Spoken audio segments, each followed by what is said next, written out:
be seated. Thank you, Brother. That was very nice. But anyway, yeah, wow, bless America. What a beautiful country we have. We just have to pay attention. It's like a message from the other side. We just have to pay attention. So, anyway, ladies and gentlemen, now it's time for our speaker, a good friend of our church, rather famous young fellow on the social media. Very famous. When he told me he was famous, I said, why the Lord's looking for you? No. It was not that. It was actually part of the word. No, he's very famous. He's known all over the place. Great speaker, and he always got a tremendous message. Ladies and gentlemen, put your hands together. Our dear friend, Lee Jamie.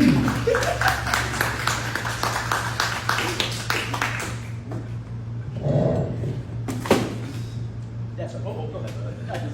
No punctuation. Well, in the quiet dawn of each new day, hope whispers softly, find your way. Through valleys deep and mountains high, dreams take flight beneath the sky. With every step through path seems long, your heart beats steady, bold and strong. For all your soul, a fire glows bright, guiding you through the darkest night. Embrace the journey, rise and soar, believe in all you're reaching for. With courage, love, and endless grace, you'll find your dreams in every place. Good morning. Good morning. Glad to be here this morning. I'm going to bring you guys in on the inside joke about me being popular and famous. By show of hands, how many of you follow the People's Spiritualist Church on Facebook? Okay. There was a flyer. Did any of you see the flyer for today? Yeah. So, okay. There's a flyer that's been posted for today's service. And you can look at the post and you can see who liked it and who put a heart on it and things like that. And when I came and told John, I believe I'm becoming popular. One of the people that you see who liked the post was an organization called Lake Como Nudist Resort. So there you all are now in on the joke, okay? So shout out to Lake Como. Well, thank you. They know talent when they see it. It'd be good to have him to come out to the church though, right? Yeah. Oh, yeah. But with clothes on though. We got plenty of bills. Mm-hmm. Oh, yeah. Right? Yes. Whatever. But ladies and gentlemen, I'm going to start off with a question. This is just a hypothetical question. Just imagine you're in your bed in the middle of the night during the winter, and it's snow and storming outside. All of a sudden, you wake up in the middle of the night and you say, you know what, I want to go down and get a soda. This is a story, by the way, told about one of my greater influences by the name of Dr. Willie Jolly. Shout out to Dr. Willie Jolly as I share this. So you get up in the middle of the night, you go downstairs to your refrigerator, open the refrigerator, and there's no soda there. So he said, wow, you gotta really have that soda. You really need that soda. You're thirsty, you don't want nothing else but that soda. So he will, look like I'm gonna have to go to the corner store to get the soda. So you go outside, it's snowing, snow comes up to almost to your knees. You gotta go get this soda. You go to the store and the store is closed. Oh my goodness, the store is closed. The next place to get a soda will be all the way up another mile at a gas station. So you travel your way through the snow up to this gas station. If you go to the gas station is closed. But the gas station has a soda machine on the outside. So you go to the soda machine and the soda machine is not working. So the next thing you got to do is find yourself a grocery store that may be open this time of night for emergency, because people got to get emergency waters. You know how it is in the wintertime. They say, you got to go get this emergency stuff. So you go another 3 miles for this store, and the store is open. You walk in the store, and there's only 1 can of soda left. You finally get that can of soda. How many miles is that? You done went 4 miles for a can of soda in a hard winter snow in the middle of the night. So a question that comes out for this is, if you're willing to go extra miles for a can of soda, how far are you willing to go for your dream? Come on, somebody. Are we excited yet? Yes. How far are you willing to go for your dream? It doesn't matter, it should be from the cradle to the grave. If you put a mirror in front of your face and it falls up when you breathe on it, you need to be following your dream. Am I right about it? Am I right? Yes. Amen. I go through a life around a lot of people. I don't discriminate. I try to help people. I try to encourage people. And you will find that a lot of people give up on their goals, dreams, and their aspirations. A lot of people go through hard times. Not as hard as I did, baby, but I went through some hard times this past week. I wasn't in my good space this week. But I always come out of it. You know why? Because I have what is called an influential list. And a lot of people are on that list. I got Michael Jordan on that list. I have Reverend Kirk on that list. I have Socrates on that list. I have Plato on that list. I have Dr. Willie Jolly, who I just mentioned, on that list. I have Les Brown on that list. Tony Robbins on that list. Joe Montana on that list. James Asaroff on that list. James Arthur Ray on that list. John Asaroff. Lisa Nichols on that list. Kim Kiyosaki, Robert Kiyosaki, Grant Cardone, Napoleon Hill, Debbie Clement Stone. I got people on that list that I always turn to. And I ask myself, I pick anyone on that list. Albert Einstein is on that list. My father's on that list. My older brother named is Lee Wade, believe it or not. He's on that list.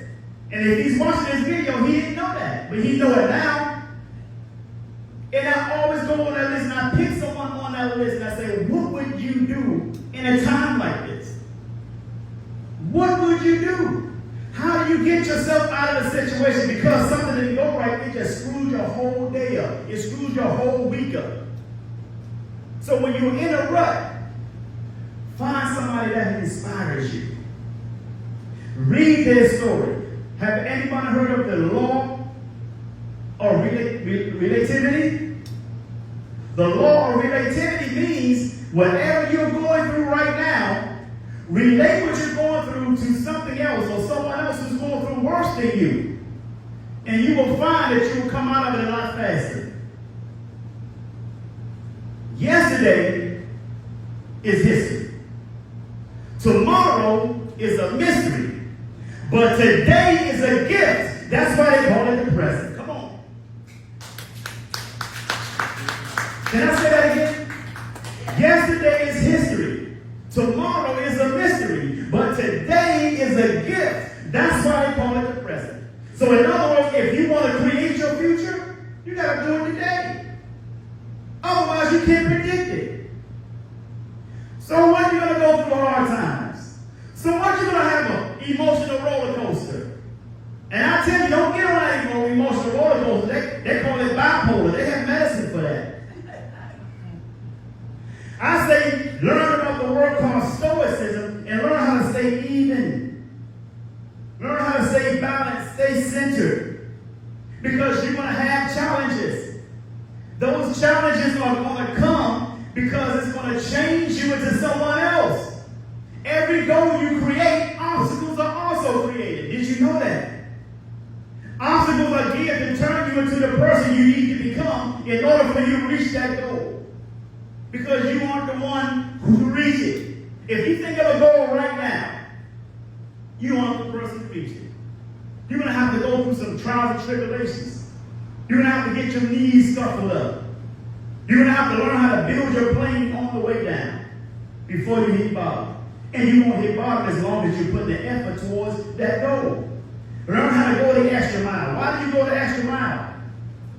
Ask yourself why. What is your why? If your why don't make you cry, it's not a big why. Why do you get up in the morning? Why do you work so hard? Why do you want to change your place? These are questions you always ask yourself. Go on that list of influences of yours. Ask, if it's Michael Jordan, say, what will Michael Jordan do? Go back and look at some of the games he had to play when he was down by 20 points. Go back to the game where Michael Jordan had to play basketball with the flu and score like 60 points. Why did he do it? What drove him? What was his why? Do these type of research. Ask these questions. And you will find yourself in no better position or no worse position than those who you are influenced by. They go through the same trials and tribulations you do.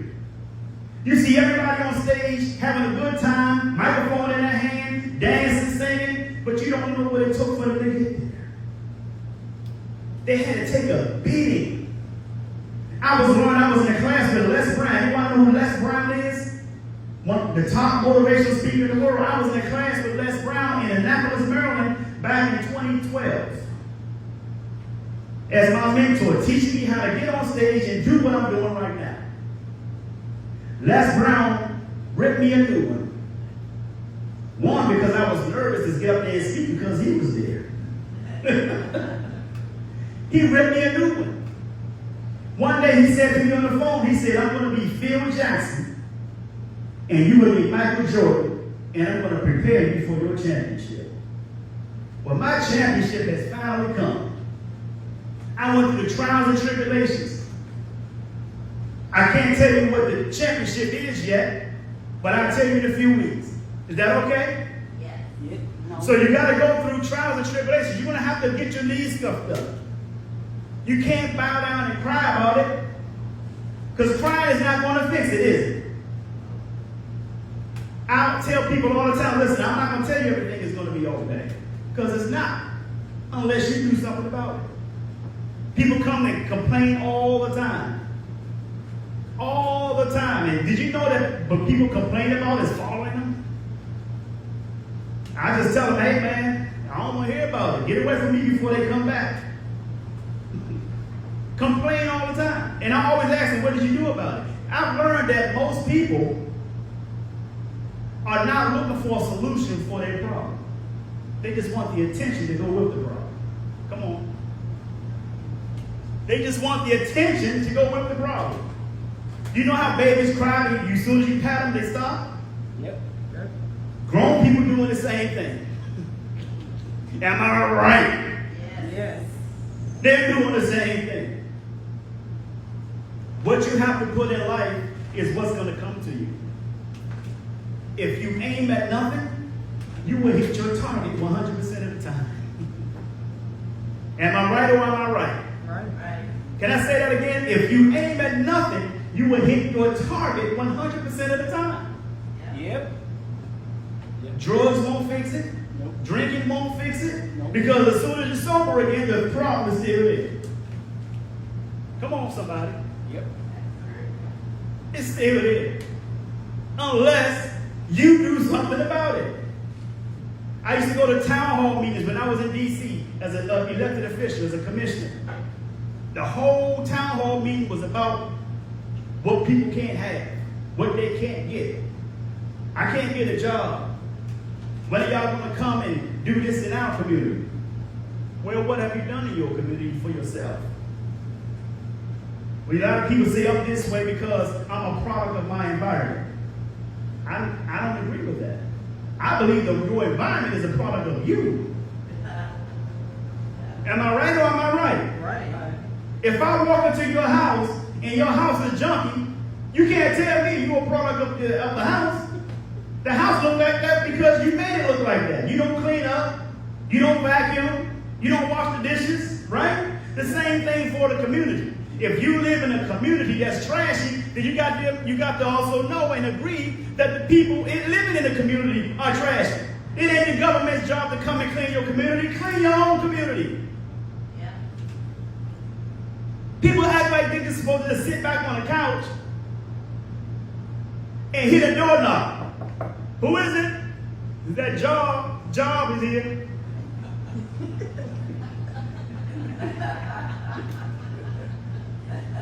Am I right?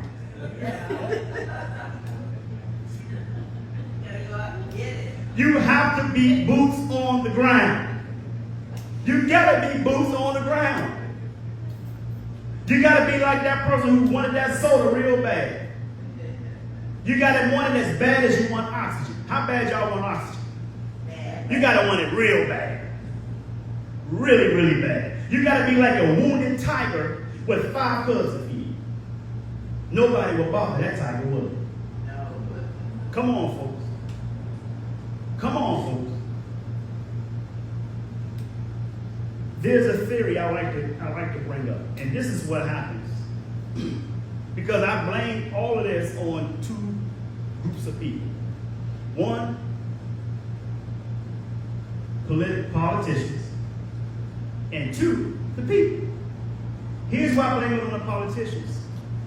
You got red ants and you got black ants.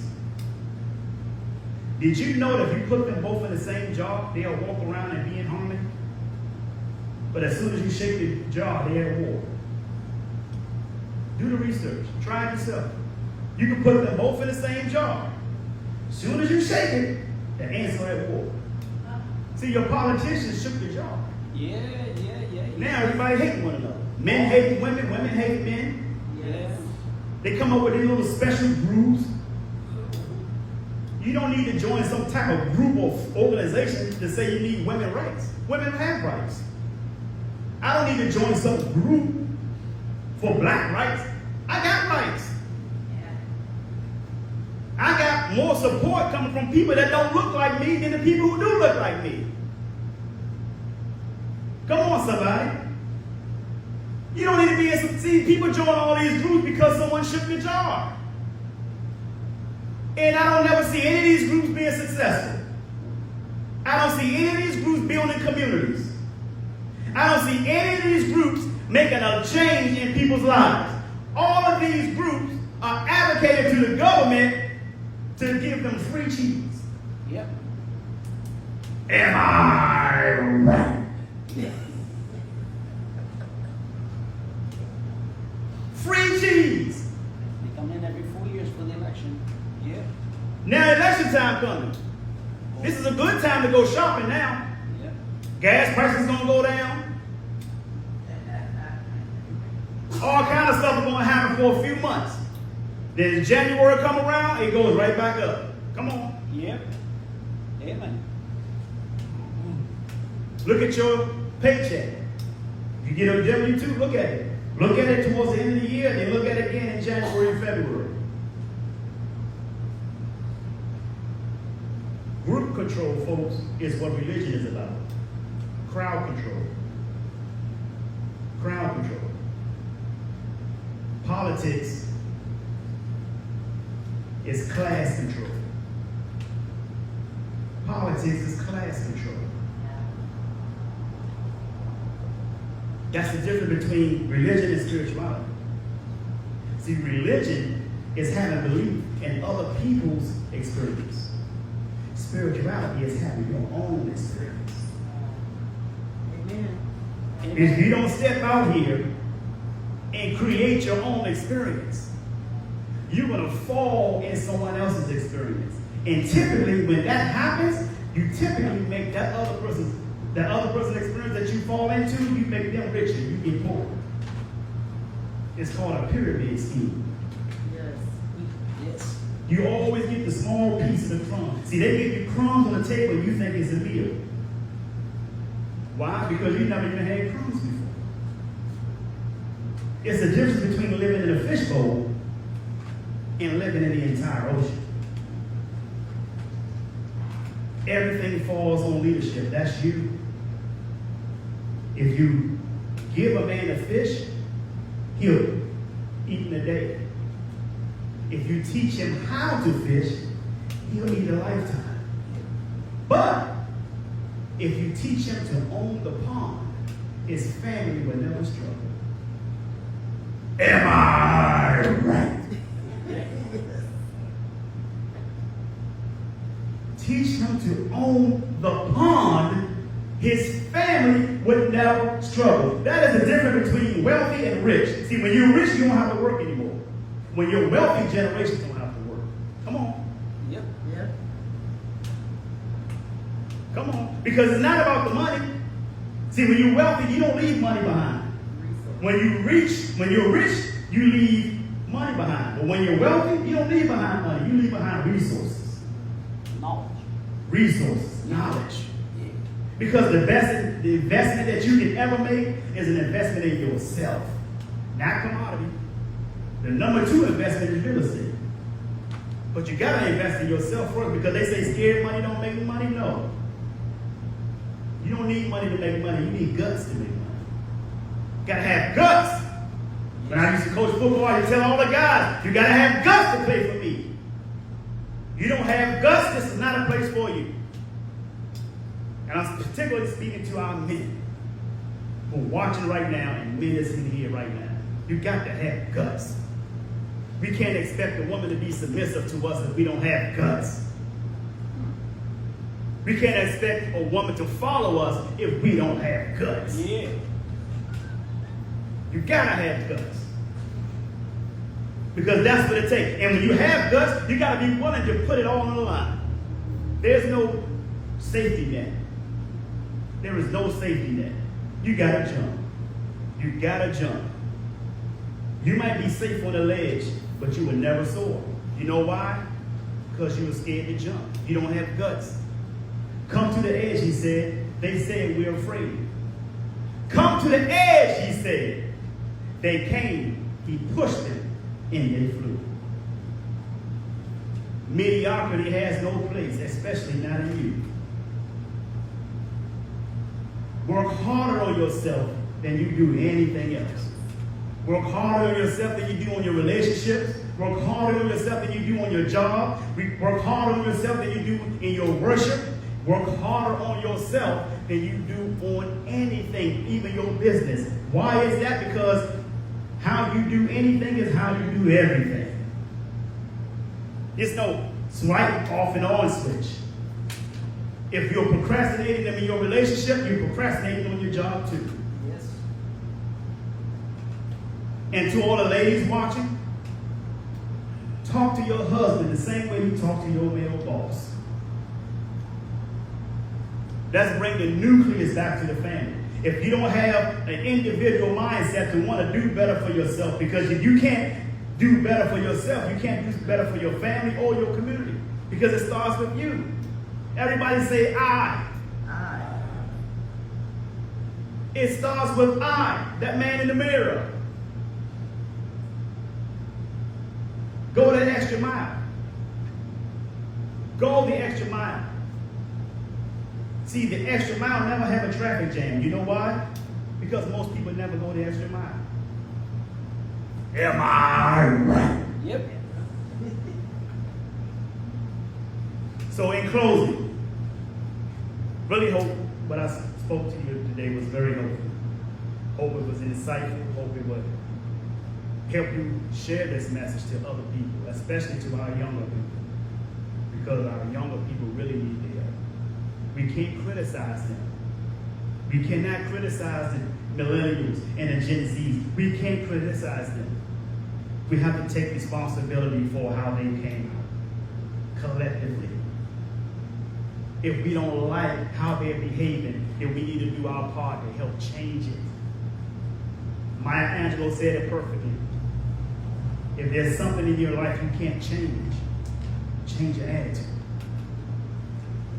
With that being said, I'm going to ask you for a big favor. That is to sing like no one can hear you. Dance like no one can see you. Love like you've never been hurt. And live like it's heaven on earth. I'm J. Hunter Lee, John Constance, and Reverend Kirk, the captain. We love you and the world needs you. God bless each and every one of you. Thank you.